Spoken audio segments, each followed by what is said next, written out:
Welcome back to the Paranormal State, Washington, and UFO UAP. With Makāula Nakae, a lifelong experiencer and ET contactee since 1990. Today's episode: 1972, McChord Air Force Base encounter.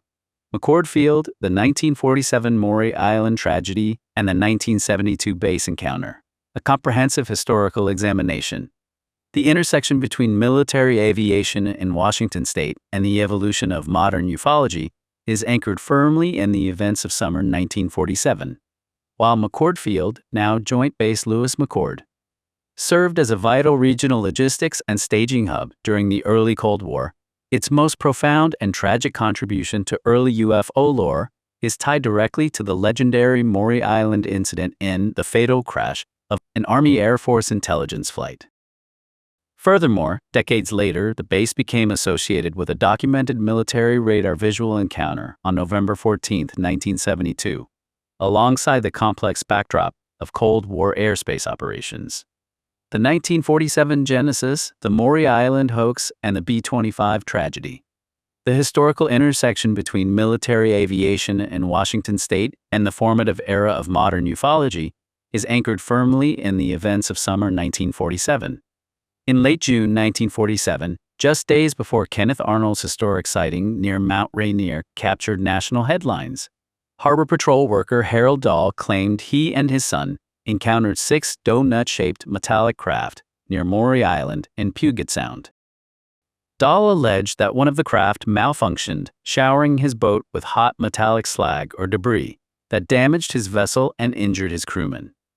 Dahl's partner in the venture was Fred Chrisman, who subsequently contacted Los Angeles-based pulp magazine publisher Ray Palmer, claiming to possess physical fragments of downed flying saucers.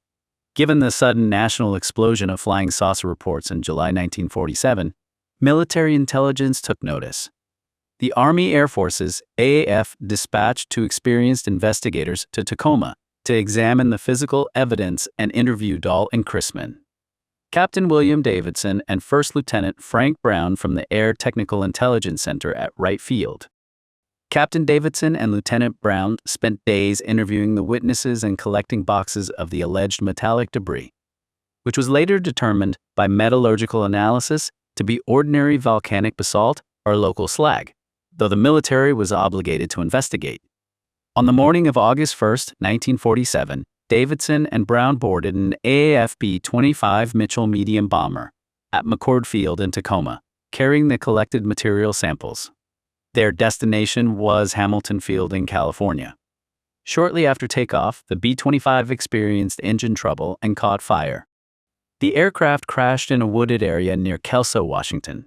While the pilot and another crew member managed to parachute to safety, Captain Davidson and Lieutenant Brown were trapped inside and killed in the crash and subsequent explosion. The timing of the crash, occurring at the absolute height of the summer 1947 UFO panic, cemented the tragedy into alternative history. Theorists and pulp magazine writers quickly seized on the narrative, suggesting that the B-25 had been sabotaged or shot down by unknown forces to silence the investigators and prevent them from returning with definitive proof of extraterrestrial craft.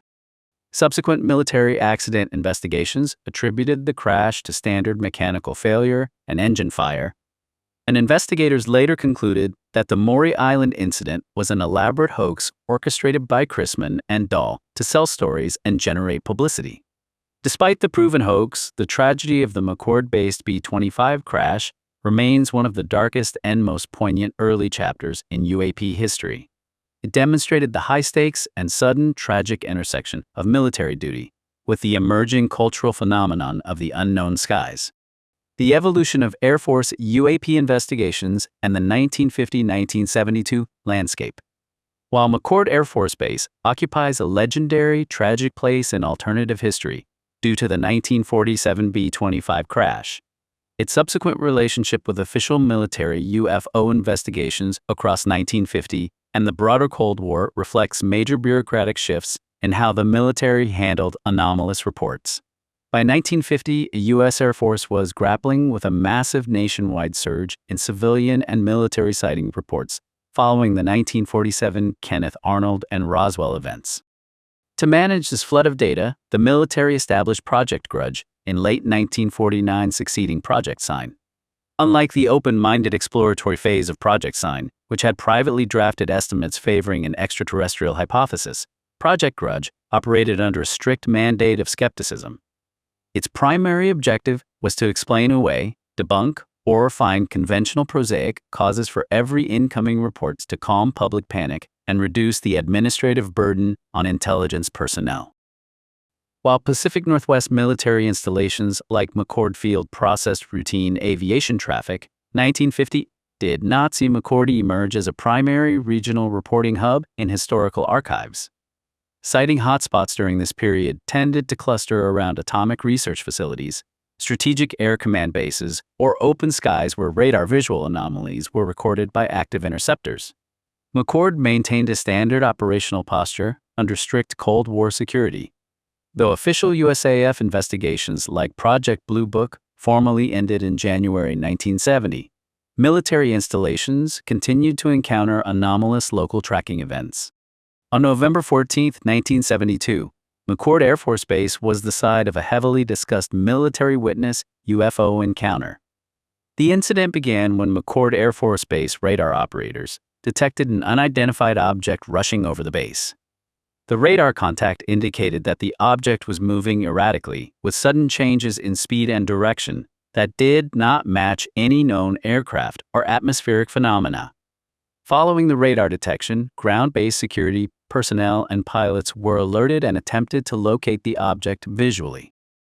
Witnesses described the object as a bright, glowing sphere or disk, emitting light that changed colors, primarily shifting between red, blue, and white.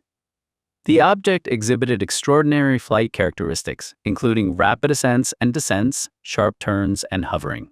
It moved at highly unusual speeds for known aircraft, unperformed maneuvers that seemed beyond the capabilities of contemporary technology. Details of the base-level tracking leaked into local and national media, fueling public fascination with UFOs during the 1970s. Although Project Blue Book was defunct, military and intelligence channels scrutinized the event. Standard explanations such as experimental aircraft atmospheric refractions or radar anomalies were debated, but the consistency of credible military witnesses and the object's extreme flight profile left the incident without a definitive prosaic resolution. Deconstructing the mythos, why years like 1950 and 1972 attach themselves to McChord. When exploring the alternative history of military installations like McChord Air Force Base, researchers and enthusiasts occasionally encounter floating dates linked to rumors of mysterious events, classified aircraft, or government secrecy. An in-depth examination reveals the psychological, historical, and geopolitical reasons why these specific years naturally attach themselves to the base's alternative folklore. The Maury Island incident and the subsequent B-25 crash near Kelso left an indelible scar on the Pacific Northwest's collective consciousness. Because 1947 established a permanent narrative framework, featuring military intelligence officers, crashed material, government secrecy, and sudden tragedy, subsequent generations naturally project that same dramatic narrative onto later decades. In alternative history and ufology, once a facility is branded as an early hub for crash saucers or sensitive investigations, any anomalous event, unusual aircraft, or unexplained accident occurring at or near that base in later years, such as 1950 or 1972, is retroactively swept into the mythology. The base becomes a magnet for speculative association, transforming standard military operations into whispered stories of cover-ups. 1950, the Korean War era. The outbreak of the Korean War in June 1950 triggered an immediate wartime footing. McChord Field experienced a massive surge in transport operations, troop movements, and round-the-clock flight training. The sudden escalation in nighttime patrols, formation flights, and scramble exercises inevitably startled local civilians, leading to frequent reports of unidentified objects or secret craft. 1972, the Vietnam War era. Strategic airlift, the Military Airlift Command, MAC, and Cold War airspace pressures at McChord AFB in 1972. To fully understand why the skies surrounding McChord Air Force Base experienced heightened civilian scrutiny and frequent reports of anomalous lights in 1972, it is essential to examine the operational reality of the base during that specific historical epoch. By 1972, McChord was no longer a tactical fighter outpost of the post. World War II era, it was a heavily utilized round-the-clock strategic engine operating under the United States Air Force's Military Airlift Command MAC. An in-depth look at MAC operations, the role of aircraft like the C-141 Starlifter, and the psychological impact of wartime logistics reveals how routine military necessity routinely manifested as perceived high strangeness to the civilian public. Established in 1966, MAC was tasked with providing global strategic airlift for the entire U.S. Armed Forces. By 1972, the Vietnam War was entering its final, tumultuous phases, marked by major operations like Linebacker and Linebacker II, massive troop rotations, and extensive logistical resupply lines stretching across the Pacific. McChord AFB served as a critical Western continental gateway for MAC.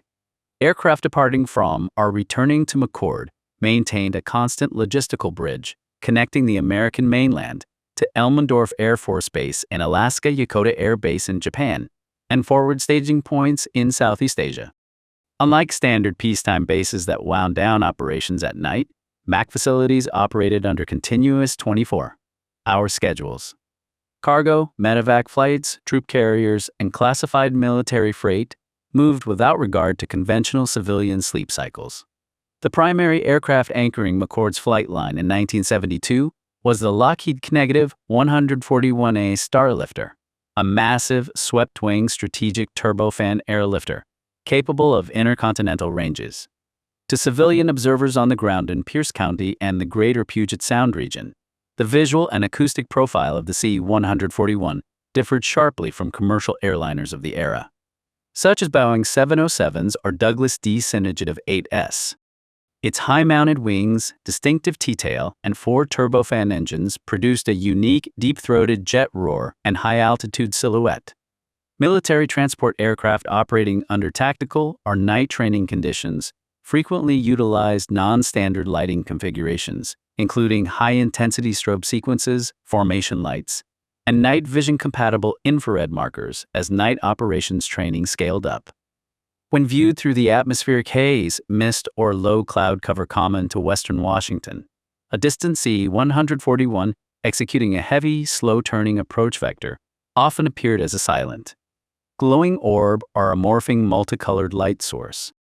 Because McChord shared regional airspace with civilian traffic, including Seattle-Tacoma International Airport, and neighboring military installations like Fort Lewis, transport aircraft frequently flew precise, heavily regulated but visually erratic instrument departure and arrival paths. Heavy transport planes executing steep climbs, descents, or holding patterns over the sound frequently alarmed onlookers who were unfamiliar with heavy-lift flight physics.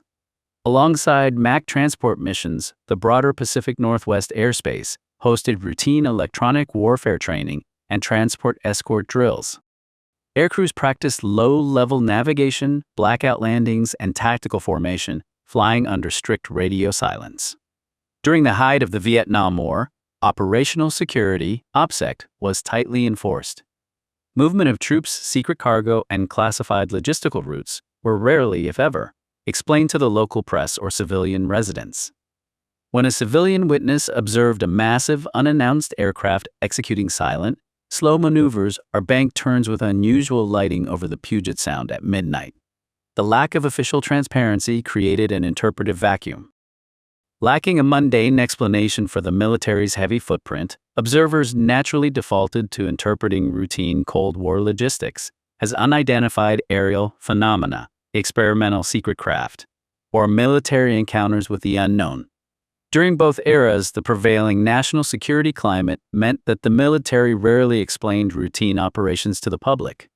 This institutional opacity created a vacuum, encouraging witnesses to connect strange lights or maneuvers back to the base's legendary 1947 roots, blending mundane Cold War military readiness with enduring tales of high strangeness.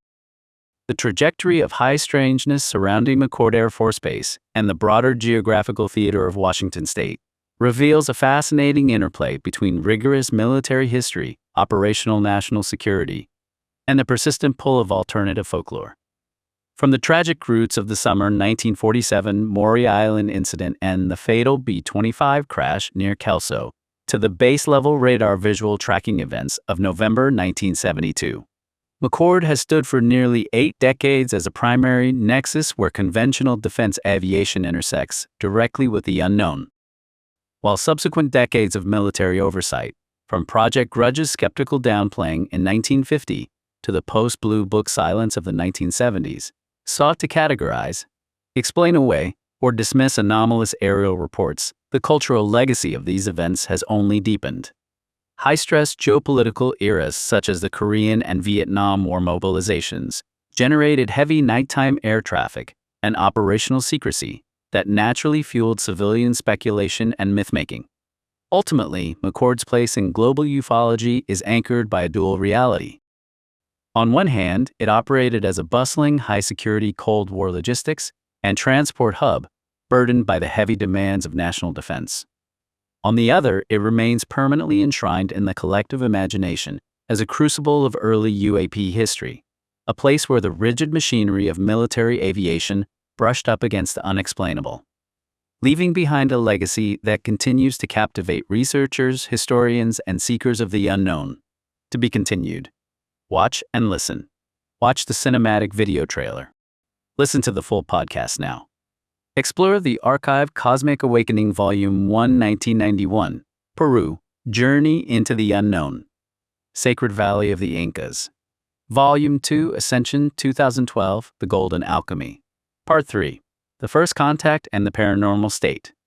Join the journey. New episodes drop periodically. Each chapter delivers a tight, hyper-focused 10 to 30-minute exploration into the evolution of ufology, perfect for your daily plunge into decoding hidden messages from outer space, designed to raise awareness and foster human evolution. Subscribe to support your inner development. Thumbs up to help push our channel through the algorithm. Comment below. Share your thoughts on today's episode.